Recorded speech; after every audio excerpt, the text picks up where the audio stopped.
Hey folks, I'm here with Jed and Jake. We're gonna do some, I'd say late fall, early winter river smallmouth fishing. What's our gauge looking like, man? Right now we're at 7.03 and we're gonna be jumping up to 7.2 here really soon. Now this is a projected gauge, so it could go a little higher, a little less, I don't know, but we're real close to the 7. Okay. So you wanted to kind of confirm some places that you suspect are wintering holes. Correct, yeah. I fish this pool a lot in the summertime, and spring and fall I fish this pool a lot because it's close to home. It's only like 10 minutes away. Right. And there's a lot of fish in this pool, and there's some big fish in this pool too. Where they winter is hard for me to determine because most of it is all pretty slow water, and finding that wintering hole here could be, it's a little difficult for me. There's a lot of deep water here too compared to the rest of this river. It is not slow today. No, it's not. I mean, it is scooting. Yeah. So we're probably 75,000 cubic feet per second flowing. You ever fished it in winter here?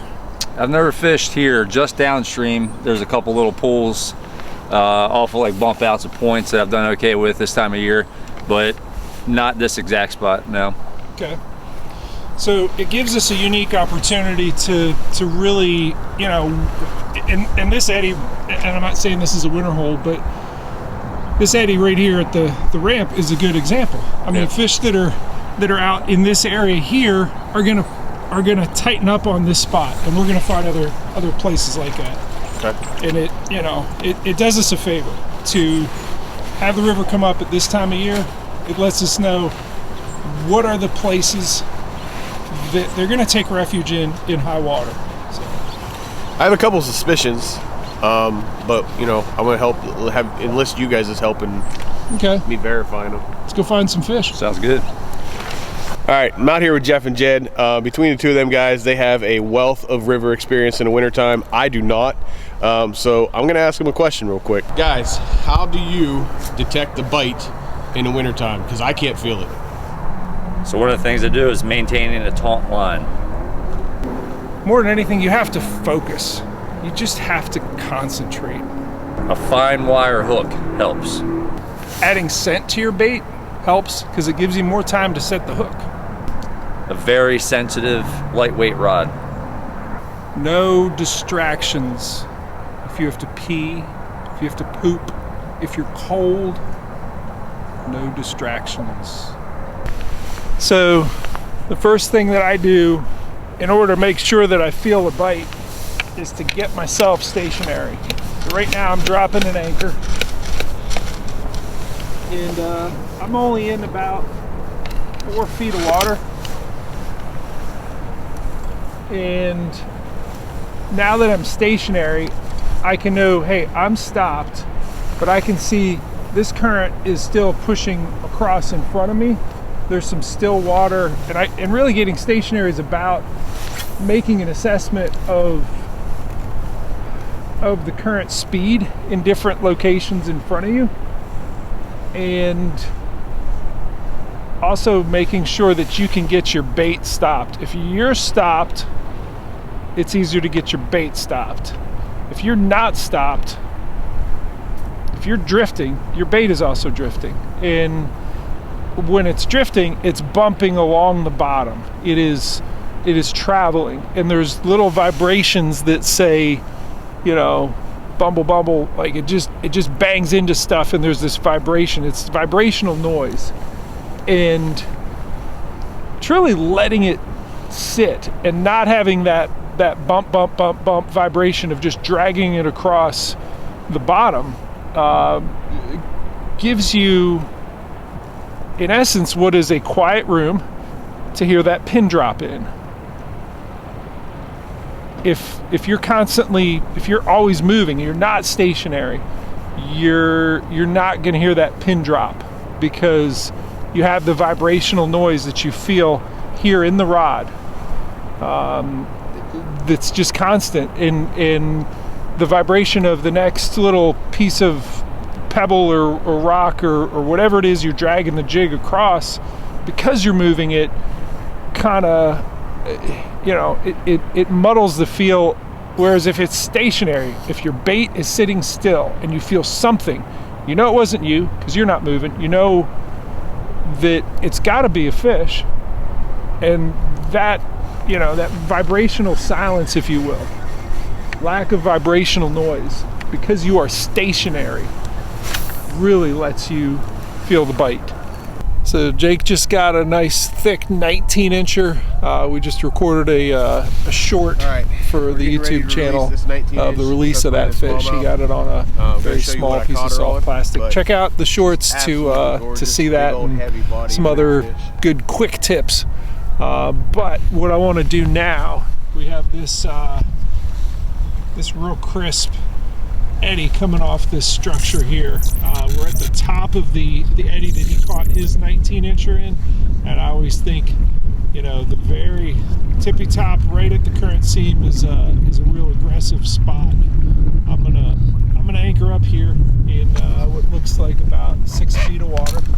See what we pull out of that current seam right there. So I actually have a little bit of wind that billows in occasionally. And I anchored off both the back of the boat and the front of the boat just to make sure that you know, I'm completely stationary.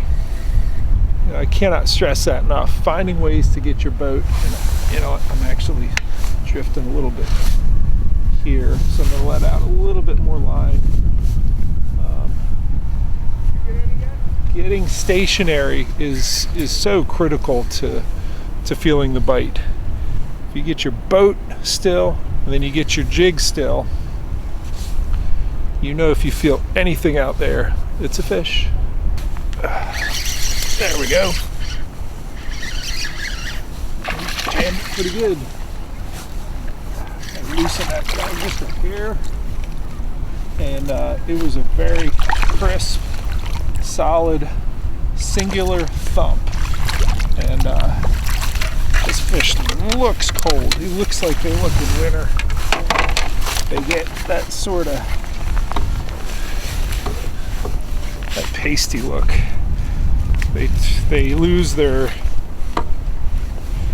beautiful tiger stripes, and they get that kind of light color. Turn almost like a mustard yellow. But there was no mistaking that particular hit on that jig head. I'll go ahead and get this guy back in there. It was a crisp, singular thunk, and you don't always get that, but the factors that help you feel the bite better, you know, shorter cast, a little bit heavier jig, getting the boat stopped, getting it absolutely stationary. And I certainly had enough time to set the hook. Not that I needed it on that particular one, but I had it because he wasn't going to let go of that with that scent on there. And of course, having a really sensitive rod certainly helps. This is a St. Croix Legend Extreme. It's got the carbon fiber guides here. It's the lightest, most sensitive rod I've owned, and that hit felt really good on this. Very, very crisp and unmistakable.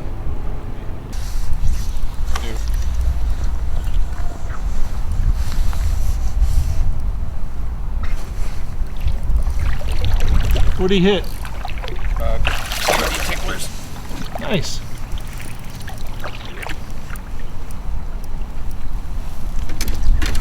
Seems like a good fish, man. It's not bad. Come on. I don't feel like I got it hooked good.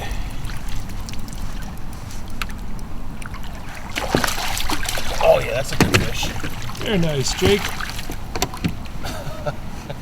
That's a damn good fish. Oh. Chill.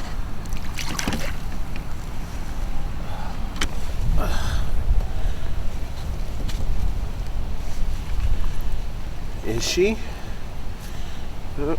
19 and a quarter. It's your second 19+ inch fish of the day here. Nice. Yes, sir. Big fish too. Big body on it. All right, you got the second 19+ inch fish today. Downsizing, cooling water. We're gonna get her back in there. Big old beautiful 4-pound, 2-ounce smallmouth. Go on.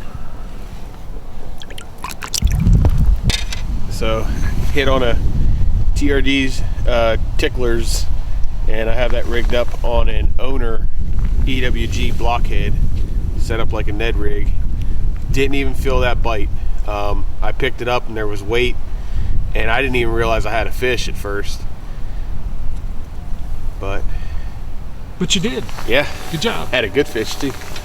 So keeping a taut line is very important in feeling the bite, and with all the different obstructions, the leaves and the branches swirling around in this eddy, and also distance, how far out there you put it, or if you put it on the current edge where the current is pushing on the line a little bit more.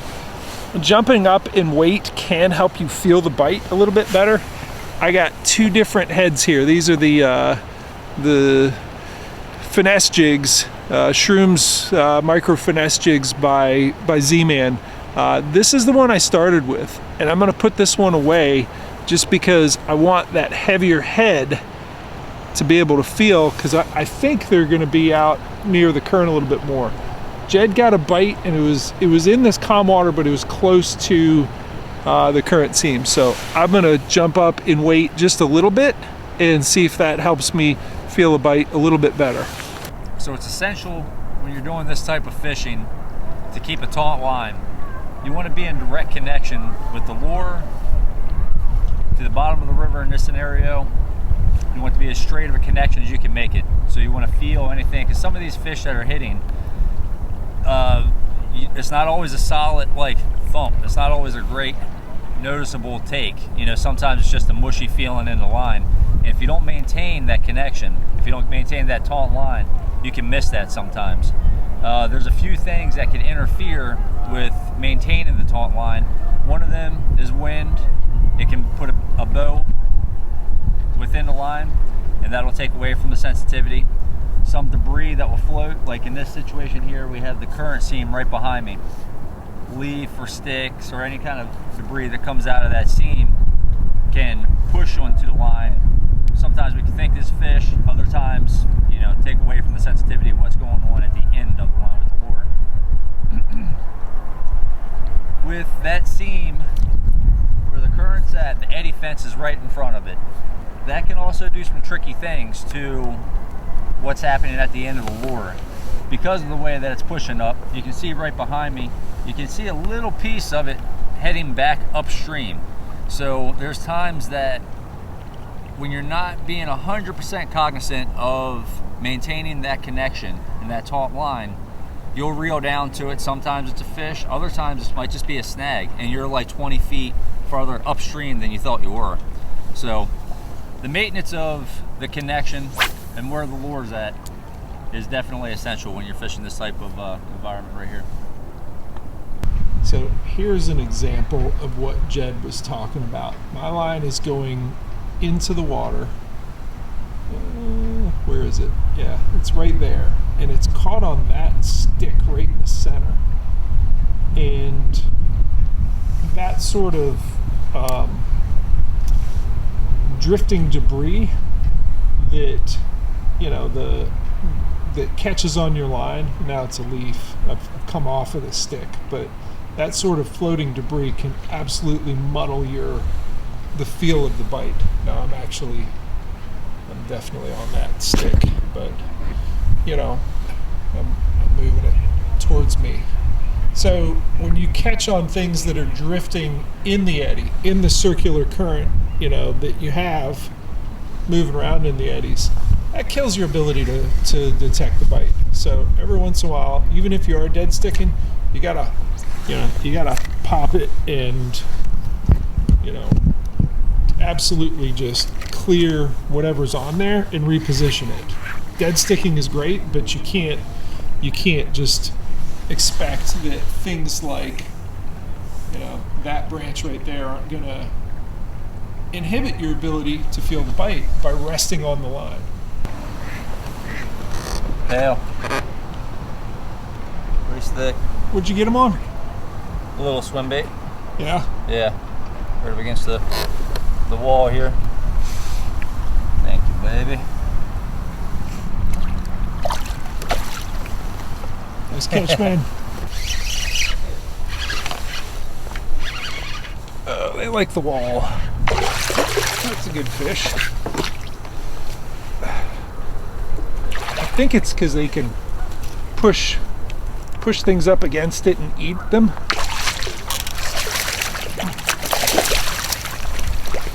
You know, just pin things directly against that border, and just make it very easy for capture. Pop that jig out. Nice looking fish.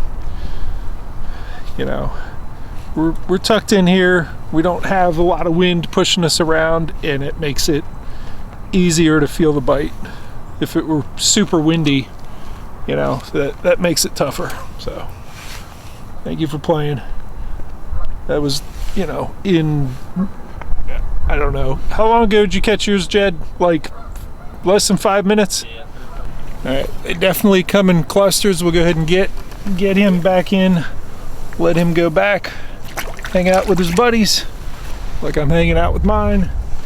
What's happened today is we've caught them in spurts where, you know, Jake will get bit, and then I'll get bit, and right there it was Jed, then me. What happens is in a winter hole this big, they run in circles. They kind of run laps, and there are certain areas that get hot, and that's just where that group of fish is for a while, and then they move on. So cool area. This is one of those spots where it totally did not make sense to anchor up. Just too dangerous to get up in there with an anchor.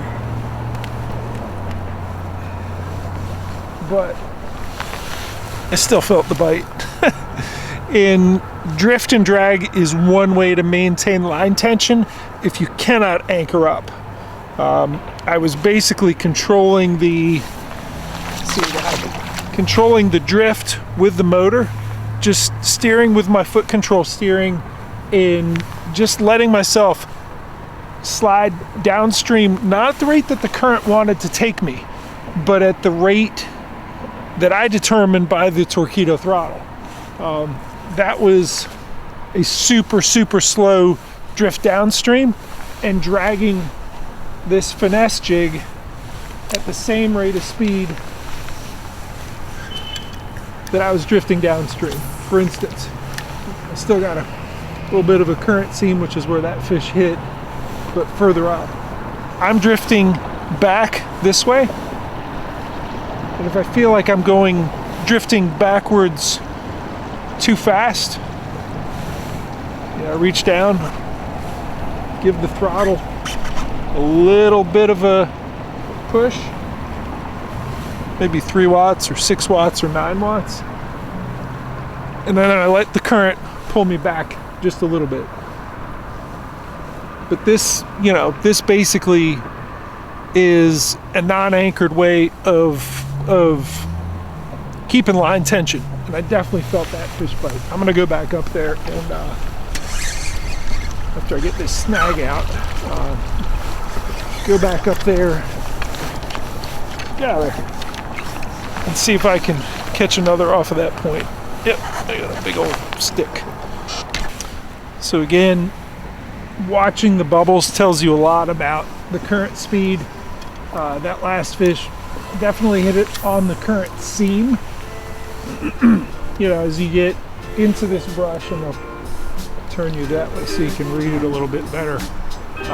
You can see an area with no bubbles, and there was boils of water coming in, and then on the left-hand side you got all the bubbles. And that fish was just on the inside seam of that area where the bubbles are.